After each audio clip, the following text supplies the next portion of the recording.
This entitled mum has a plan to steal a fortune from a bank account after a family member dies. This is one Christmas dinner the rest of the family will never forget. Happy birthday if today's your birthday, and on with the revamped show. My older sister, let's call her Ria, and our mum have always had a very difficult relationship. Ever since I could remember, Ria has always been headstrong and not afraid to ask questions. My mum was a very traditional devout Christian who put family above everything first. A bit of background. My mum was the second eldest of 9 children and moved from the Philippines to the US. She grew up dirt poor in a small province and experienced firsthand the hardship that comes with taking care of a big family. She was the first of her family to graduate college and has always valued education as a means to get out of poverty. She has paid for 4 of her siblings to go to college. Only 2 actually completed and went on to find jobs. And she's also paid for several of her siblings' children to go to good schools in the Philippines. Ria had more exposure to the extended family than I did. She was born in the Philippines. I was born in the US, 7 years apart. As she got older, she was very outspoken about how she did not agree with my mum financially supporting some of her family because Ria felt as though they were abusing my mum's generosity, especially since mum was frugal with our expenditures here in the US. When Ria was in her last year of high school, she had a bad falling out with my mum and moved out. They did not speak for 5 years, although my dad and I kept in touch with Ria. In that time, Ria worked full-time and paid her way through college without any help from my parents at all. Fast forward a few years at my high school graduation, I invited Ria, she attended, and ended up reconciling with my mum. Things were still rocky, but they had a much better relationship. 2 years ago, my mum passed away. Unknown to me at the time, Ria had quietly taken over the continued financial support for my mum's younger sister's, Yana, cost of living, and maintaining the college fund for Yana's daughter. She also took care of the funeral arrangements and handling the estate. Dad was a mess at the time. Last year, Ria and I decided to spend the holidays in the Philippines. One of our visits was to Yana's place. Little did I know that crap was about to hit the fan. When we sat down for dinner, after small talk, the topic of my mum came up, and this was how the conversation went. Details may be lost in translation, so just writing the gist of it. Such a shame your mum passed away. We will miss her. Yes. Ria, why did you stop talking to her? Why did you leave her? You should be ashamed. That's not how you treat family. Now, your mum could have raised you better. You always were too headstrong, you know. That's not ladylike. You shouldn't be so aggressive. You need to be softer. How are you going to get a man otherwise? She goes on to say more stuff like this along those lines. Ria says nothing. Yana turns to me. Don't be like your sister, okay? Be a good daughter. Do you have a boyfriend yet? You don't want to get too old like Ria and not have your own family. That's not following God's plan. Before I could speak, Ria asked her own questions. Why did you drop out and decide to get pregnant when mum was paying for your college? Did you really think that that businessman would leave his wife to take care of you? If you wanted to be a trophy wife, you should have just said so instead of wasting my mum's hard-earned money. At this point, I just decided to watch because Yana was starting to tick me off, and Ria has been known to do epic takedowns. Yana was enraged. How dare you come into my house, eat my food and disrespect me? Ria responds calmly. Technically, it's my mum's house, and you have food because my mum has been supporting you for the better part of 15 years, and you disrespected her by wasting all the opportunities she worked hard to give you. I don't need your attitude or your bullcrap. I don't need anything from you, you disrespectful woman. Get the heck out of my house. Ria gets up and smiles. Are you sure you don't need anything from me? You don't want anything from me. I want to confirm that I heard you correctly. I don't need crap from you. I can take care of myself and my family. And how dare you imply otherwise? Get the heck out of this house, and your father will hear about this. Ria looks at me. You heard her. Let's go. Now I was surprised by how calmly Ria was taking the diatribe, because I've seen her and my mum get into massive shouting matches, more confused than anything. I followed her to the car. You heard her, right? She doesn't need anything from me. It begins to dawn on me what my sister is about to do. Yeah, okay. We get back to the hotel and my sister promptly stops the auto transfer of funds for Yana's account. We then spend the rest of the week lounging by the beach and hanging out with other cousins. Yesterday, I was talking to one of my cousins and heard that Yana is just now realizing what actually happens when you run out of money. I called up Ria shortly after to give her an update. What, she ran out of money that quick? There was enough in there to last her the year. Oh, did you tell her that? Basic math. Will she lose the house? Nah, it's paid for. As long as she doesn't do something stupid, she should have a roof over her head. Did you also close her kid's college fund? Nope.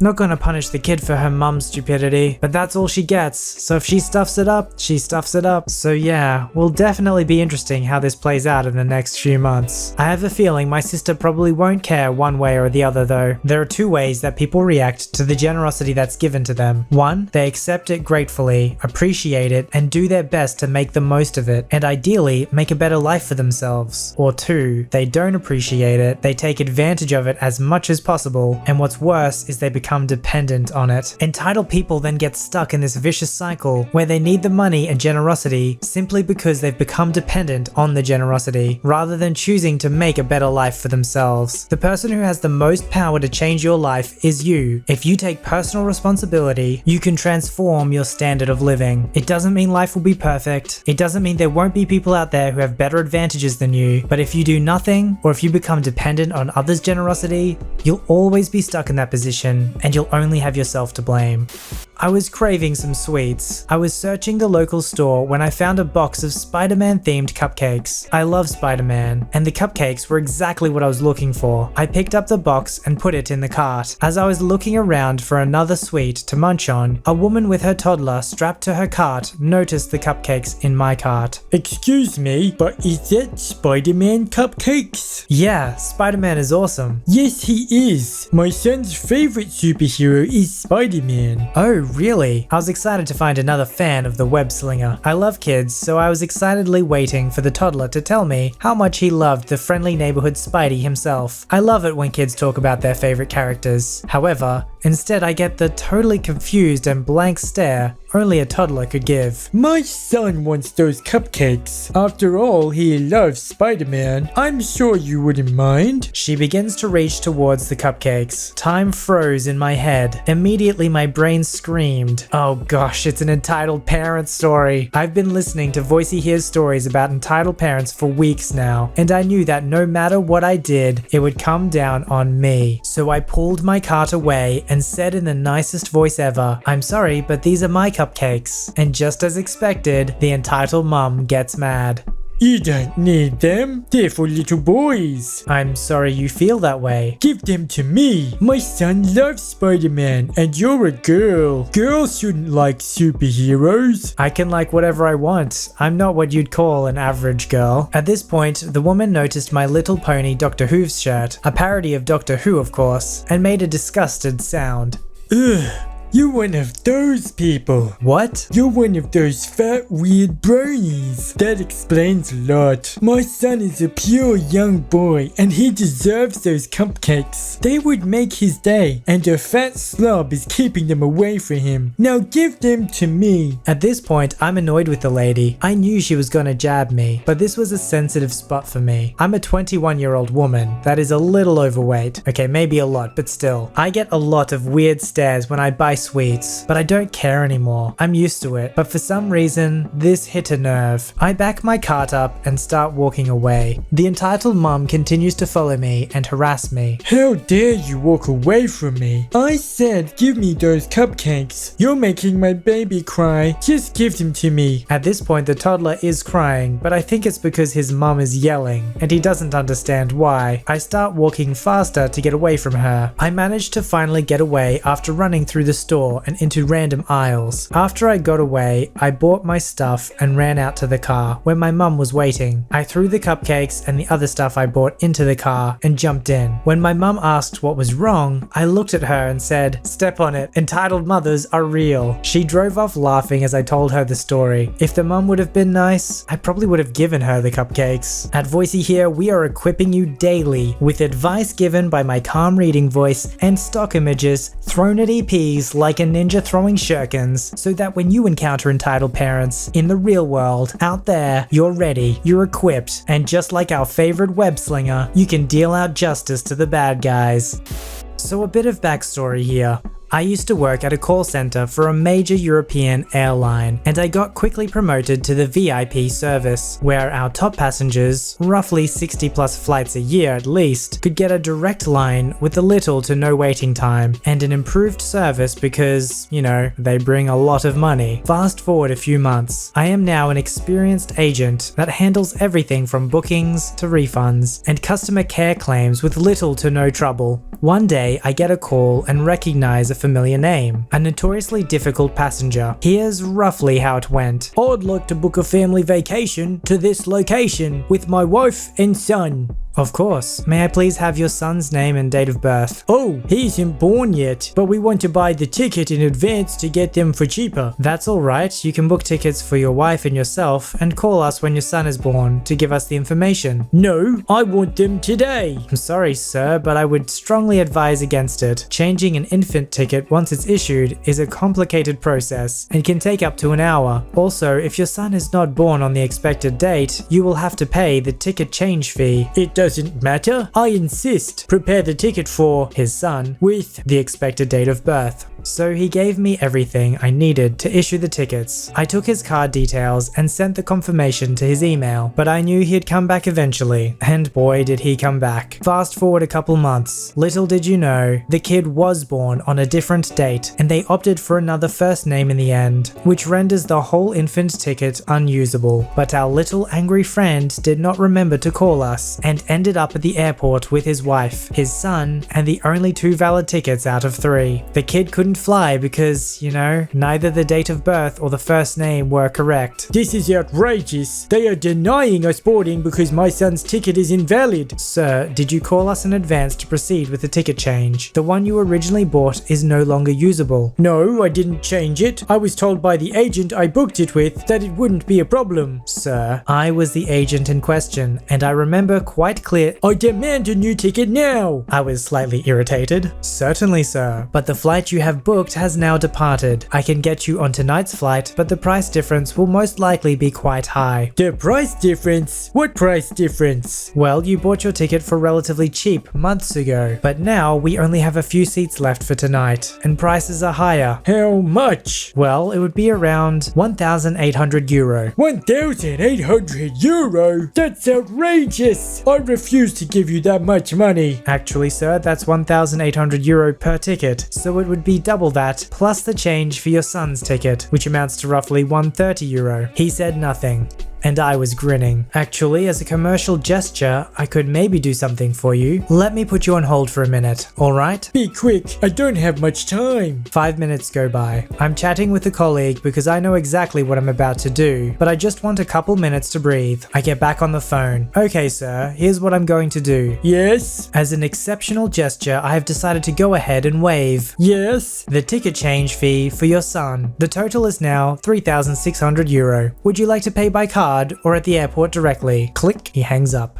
A week later, one of my colleagues informed me that the passenger in question had filed a complaint against me, claiming that I was extremely unprofessional and rude, that I ruined his vacation, and that he should be compensated accordingly. My superior, that knew from the start that I was in the right, listened to the call recordings, kept for quality and training purposes, called the passenger back and told him that he was not owed anything, that I let him know about the fees beforehand, and that I was already nice enough to offer to waive the son's ticket change fee. The complaint was dismissed, obviously. You'd think for a guy who flies over 60 times a year, he would understand that airlines are extremely particular about these things. They're usually pretty fussy about you arriving there to the minute, let alone what name and date of birth your child is on the ticket. Perhaps he just had a sense of entitlement because he flew so much, and he got to speak to the special customer service. Well, I guess he learned the lesson the hard way. As a preface, I'm a lifeguard at a pool that gets pretty busy over the summer days. We have 3 pools. One is an Olympic-sized pool, which has a slide on one of the long sides. There's a guard at the bottom who is ready to get in if someone starts to drown or an emergency happens near him, and a guard at the top to explain the rules of the slide and make sure the kids go down it safely. The slide is where the story takes place, with me at the bottom. I had just rotated to the slide and it was my last rotation of the day, since the pool was closing in 15 minutes. Kids would usually start to congregate near the slide just before closing so they could get a go at it. On this particular day though, the pool was relatively empty, only like 100 or so patrons, and there hadn't been any rescues needed that day other than practice ones. As I watch my water and control who goes onto the slide, entitled parent and kid comes up to the slide. To preface, as long as the kid is at the height limit and hadn't needed to be rescued that day, they could go onto the slide. We were allowed to suggest a swim test to make it safer for the kid, and most of the time the parent accepts because it takes like 2 minutes to do and ensures their kid can make it safely to the wall from the exit of the slide. But the parent has the authority to say no, and we have to let the kid on if they do. The kid is almost exactly at the line and looks to be no more than 4 years old. I decide to ask, "Hey, I notice your kid is barely tall enough for the slide, and I think it might be a good idea to have her do a swim test before she goes up."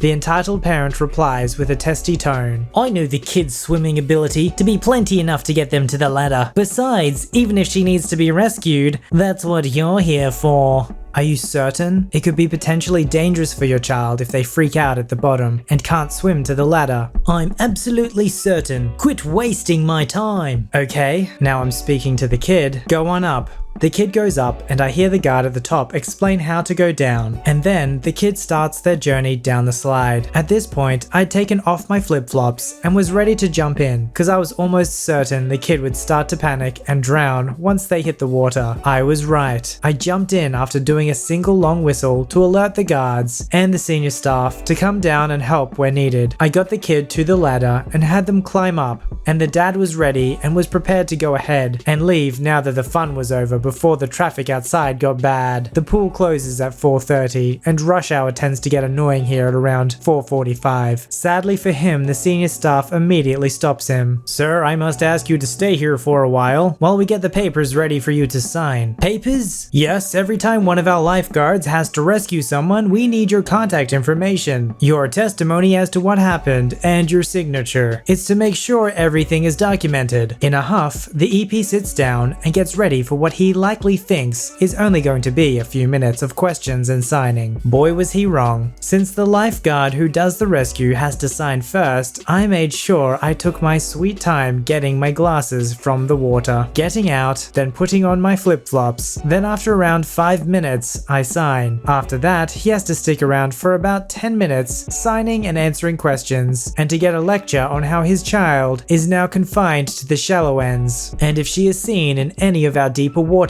the entitled parent and kid will be immediately taken off the pool grounds for endangering patrons by consuming lifeguard surveillance. You would think because the child is the thing that grants the entitlement of an entitled parent that they would take more care of the very thing that creates their identity, even if it was for those selfish reasons. However, time and time again, we see that they're so oblivious to the world around them that they'll even endanger their very child's life. Submit your story to be read on the channel at voiceyherestories@gmail.com and join our Voicey veteran community at r/VoiceyHere. Don't forget to like, subscribe, and hit that bell to never miss an episode. Alright, Voicey veterans, I'll see you in the next one.